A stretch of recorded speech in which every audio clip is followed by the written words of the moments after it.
Week 8 college football breakdown here. Nice little Big 12 battle early in the day. Got Kansas taking on Baylor in Waco.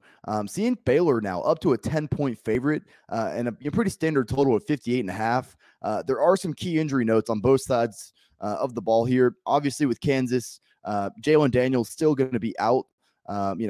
That's nothing new. Hasn't played really the last 2 weeks. So if you've been following college football, you knew that. But it's really on the other side. Blake Shapen, Baylor starting quarterback. Last week, late in that West Virginia game, he went down with what appeared to be a head injury, didn't return to that game. His status is kind of up in the air right now. I will say that, Dave Aranda came out this week and said he's back at practice, he's working, and they're hopeful he can play. We've seen a lot of that this year, though, especially with head injuries. Like Dylan Gabriel was, warming up on the field against Texas and wasn't going to play ever.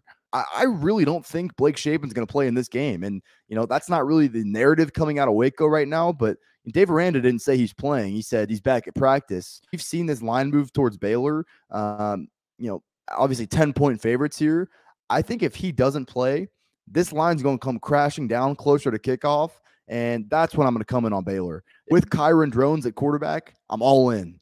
This is just not really the price I want to be laying with Baylor here, but best case scenario for us to get a play on this game, rule Blake Shapen out on Saturday, watch this line crash down, and then that's when we'll buy in on Baylor. Listen, Kansas' defense is terrible. We saw it last week against Oklahoma. We were on the over in that game, almost cashed at halftime. I mean, their secondary in particular is putrid. So even with a backup quarterback, we saw good things from Kyron Drones last week when he was forced into action against West Virginia. Unfortunately, he threw an interception and really just kind of seemed rattled by that on their last drive. But he showed me plenty last week to make me think that he'll be just fine at home in a familiar environment going up against this putrid Kansas defense. In general, this is a team that was clearly overperforming their capabilities early in the season. It seems like they're starting to come back down to earth a little bit these past 2 weeks.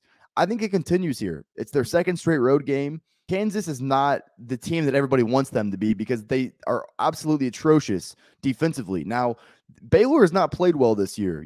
They should not have lost that game last week. With them, what do we talk about all offseason? They're bringing back their entire two-deep along their defensive front, and we felt like that was going to be a major strength for them. Well, West Virginia, who's without their number one running back and is just not a very good running team, they kind of ran all over Baylor last week. So, Baylor has clearly underperformed up to this point. I still think that this is a good buy low spot for them. I like Dave Aranda. I think he's got a good group of guys. Clearly, they need to clean up some of those defensive issues from last week, but I think they will. I think this is a good bounce back spot for Baylor on a long week playing last Thursday night. Jason Bean, Kansas's backup quarterback, credit. He stepped in for the injured Jalen Daniels, and it's really kind of been a seamless transition. I mean, Bean has played a lot of football. He played at North Texas, was actually Kansas' primary starter last year. He's played well in limited action, but once again, it's kind of the theme of this Kansas team. Is it really going to be sustainable? And should we really be putting our money on that to continue happening? Probably not. Once again, I'm going to wait for this line to come down a little bit because I have question marks as to whether Blake Shapen is going to play this game.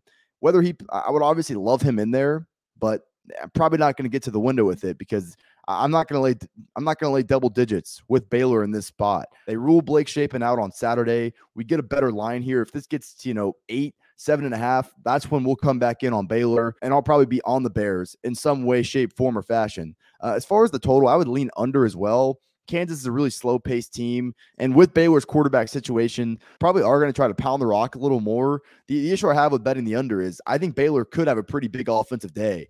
So I think the better read in this game is to lay the points with Baylor. Hopefully this line comes down a little bit, and if so, we'll be on the Bears here.